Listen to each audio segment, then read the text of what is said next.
کہ وجعلت قرۃ عینی فی الصلاۃ، کہ میرے اندر جو ہے، میرے باطن میں نماز کی محبت جو ہے وہ ڈال دی گئی ہے، اور وہ ایسی ہے کہ وہ میری آنکھوں کے لیے ٹھنڈک ہے جو ہے نا۔ پڑھو۔ بسم اللہ الرحمن الرحیم۔ وَأَمَّا الثَّالِثُ الَّذِي بِهِ كَمُلَتِ الْفَرْضِيَّةُ فَالصَّلَاةُ فَقَالَ وَجُعِلَتْ قُرَّةُ عَيْنِي فِي الصَّلَاةِ لِأَنَّهَا مُشَاهَدَةٌ وَذَلِكَ لِأَنَّهَا مُنَاجَاةٌ بَيْنَ اللَّهِ وَبَيْنَ عَبْدِهِ كَمَا قَالَ فَاذْكُرُونِي أَذْكُرْكُمْ۔ بس ٹھہر جاؤ۔ اب یہ فرماتے ہیں کہ تیسری بات جو ہے وہ ہے جس سے فردیت جو ہے وہ اپنی انتہا کو پہنچتی ہے۔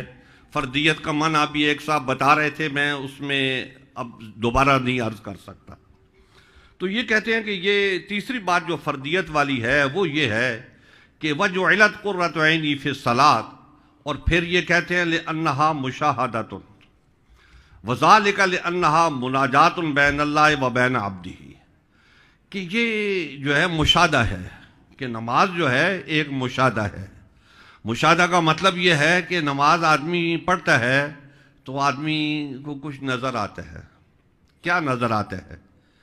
وہ اس کو اللہ رب العزت کے جلوے نظر آتے ہیں۔ تو یہ جلوے نظر آنے کی بات کس نے کی ہے؟ حضور اکرم صلی اللہ علیہ وبارک وسلم نے فرمایا ہے ان تعبد اللہ کأنک تراہ فإن لم تکن تراہ فإنہ یراک، کہ تم اللہ کی عبادت اس طرح کرو گویا کہ تم اس کو دیکھ رہے ہو۔ اگر یہ مرتبہ تمہیں حاصل نہیں ہے تو پھر اس بات پہ آ جاؤ کہ اللہ رب العزت تمہیں دیکھ رہا ہے۔ حضرات گرامی، یہ جو آخری بات ہے یہ ابتدائی بات ہے کہ جب کوئی صوفی آدمی نماز پڑھتا ہے اور صحابہ اکرام والی نماز اس کو پڑھائی جاتی ہے تو وہ سب سے پہلے یہ تصور کرتا ہے کہ اس کو یہ احساس ہوتا ہے کہ میں اپنے رب کی بارگاہ میں کھڑا ہوں اور میرا رب مجھے دیکھ رہا ہے۔ تو جب وہ یہ تصور کرتا ہے تو اس کے دل میں کچھ چیزیں پیدا ہونے لگتی ہیں، کچھ قوتیں پیدا ہونے لگتی ہیں، اور پھر جب وہ اس پہ مداومت کرتا ہے تو پھر وہ ایک قدم آگے بڑھاتا ہے۔ اور پھر وہ ایک قدم آگے بڑھاتا ہے کیسے؟ کہ حضور اکرم صلی اللہ علیہ وبارک وسلم نے فرمایا کأنک تراہ، کہ گویا کہ تو اس کو دیکھ رہا ہے، اللہ رب العزت کو دیکھ رہا ہے۔ تو پھر وہ اس مرحلے میں آتا ہے، اور پھر حضرات گرامی کہ یہ گویا کے درمیان سے اٹھ جاتا ہے تو پھر اس کو رؤیت باری نصیب ہوتی ہے۔ اب آپ علماء کرام میں آپ فوراً یہ بات دماغ میں آپ کی آئے گی، رؤیت باری تو ہو نہیں سکتی اس دنیا میں، تو یہ بالکل نہیں ہو سکتی، لیکن یہ مسئلہ تھوڑا مختلف ہی ہے حضرات صوفیاء کرام میں اور علماء ظاہر میں۔ حضرت موسیٰ علیہ السلام کے حوالے سے جو رؤیت کی بات ہے تو شرح عقائد جب آپ سبق وہاں پر پہنچتا ہے تو علماء کرام وہاں پر بہت ساری گفتگو کرتے ہیں، تو اس گفتگو کے اندر بھی یہ چیزیں موجود ہیں۔ تو حضرات صوفیاء کرام کا بھی یہی وہ ہے کہ حضرت موسیٰ علیہ السلام نے جو سوال کیا ہے، تو نبی جو سوال کرتا ہے وہ ناممکن کے بارے میں نہیں کرتا ہے، وہ ممکن کے بارے میں کرتا ہے۔ لیکن مسئلہ یہ ہوتا ہے کہ اس رؤیت کے لیے جو ہے وہ تیاری کرنا پڑتی ہے، تو وہ تیاری کر کے جو ہے نا، تو وہ حضرت موسیٰ علیہ السلام نے سوال کیا تھا اسی لیے کہ وہ اللہ کے نبی تھے اور ان کی تیاری تھی، اور اس لیے انہوں نے یہ سوال کیا۔ تو بہرکیف اس کے اوپر بحث ہے، لیکن صوفیاء کرام جو ہیں وہ رؤیت کے بالکل قائل ہیں، لیکن وہ قلب سے رؤیت کے قائل ہیں کہ واقعہ میں تصوف کے نظام میں جب آدمی آتا ہے تو اب تو یہ ہے کہ ہماری آنکھیں کھلی ہیں تو ہم یہ سارا منظر دیکھ رہے ہیں، تو تصوف کے نظام میں آنکھیں بند کر لی جاتی ہیں تو ایک دوسری کائنات اس کے سامنے آ جاتی ہے، وہ اس کائنات کو دیکھ رہا ہوتا ہے۔ تو حضرات گرامی جب یہ بات آتی ہے کہ صوفیاء کرام جب آنکھیں بند کرتے ہیں تو ان کو ایک دوسری دنیا نظر آتی ہے، تو اسی طریقے سے ان کو رؤیت باری بھی ہوتی ہے، لیکن وہ آنکھوں سے نہیں ہوتی، وہ دل کی آنکھیں اور یہ آنکھیں جڑی ہوئی ہوتی ہیں، اور یہ اس طریقے سے اس کو یہ رؤیت ہوتی ہے۔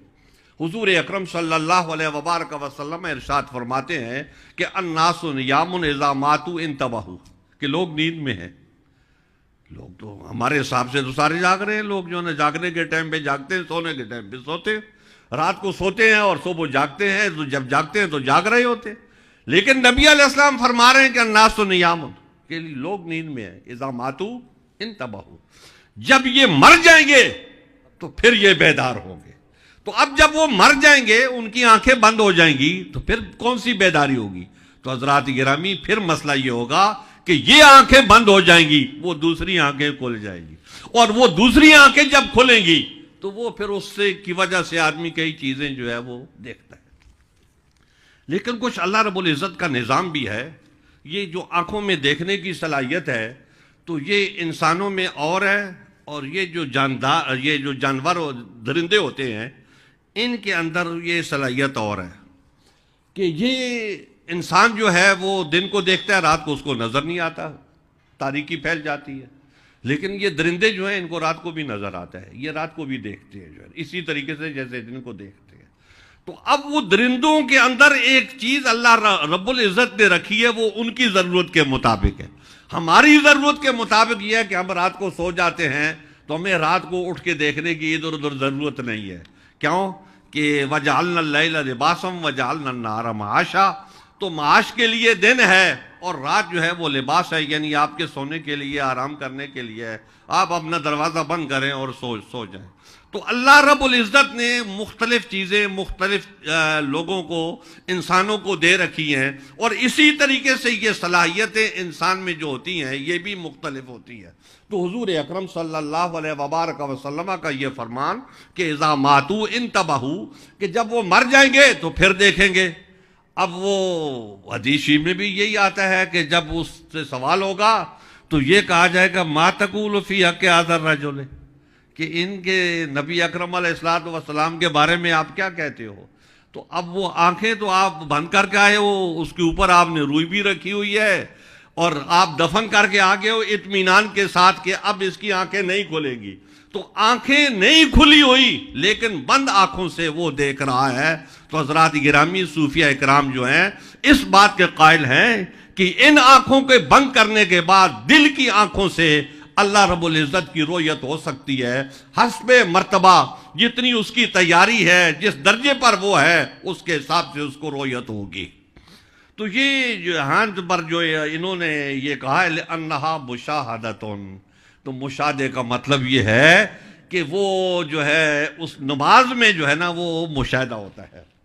اور پھر یہ کہتے ہیں وَذَلِكَ لِأَنَّهَا مُنَاجَاتٌ بَيْنَ اللَّهِ وَبَيْنَ عَبْدِهِ، یہ مناجات ہے، وہ گزارشات پیش کر رہا ہے اور بندہ پیش کر رہا ہے اللہ رب العزت کی بارگاہ میں۔ تو اب وہ بندہ جو پیش کر رہا ہے تو اس کی کیا حیثیت ہے؟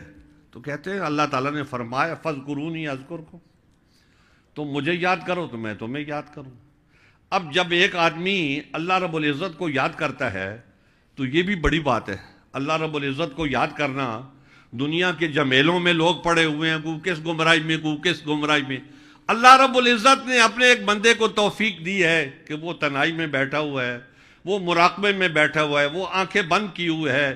قرآن حکیم میں آتا ہے نا تتجافا جنوبہم عن المضاجع یدعون ربہم خوفا وطمعا، سردیوں کا موسم ہے، برف باری ہو رہی ہے، وہ اندر بیٹھا ہوا ہے وضو کر کے، بسترا اس نے چھوڑ رکھا ہے اور وہ اللہ رب العزت کی یاد میں لگا ہوا ہے، اس کو اس کا خوف بھی ہے اور طمع بھی ہے، اس سے امید بھی رکھتا ہے۔ لیکن وہ جو آدمی اللہ رب العزت کی بارگاہ میں بیٹھا ہوا ہے تو گویا یہ اس کا کرم ہے اس کے اوپر کہ اللہ تعالیٰ نے اس کو یہ توفیق بخشی ہے کہ وہ اس کو یاد کر رہا ہے۔ اور پھر آگے یہ بات کہیں گے کہ اس آدمی کا کتنا بڑا مرتبہ ہے جس کو اللہ یاد کرے جو ہے۔ تو یہاں پر یہ بات کہہ رہے ہیں کہ فَاذْكُرُونِي أَذْكُرْكُمْ، چلے آگے۔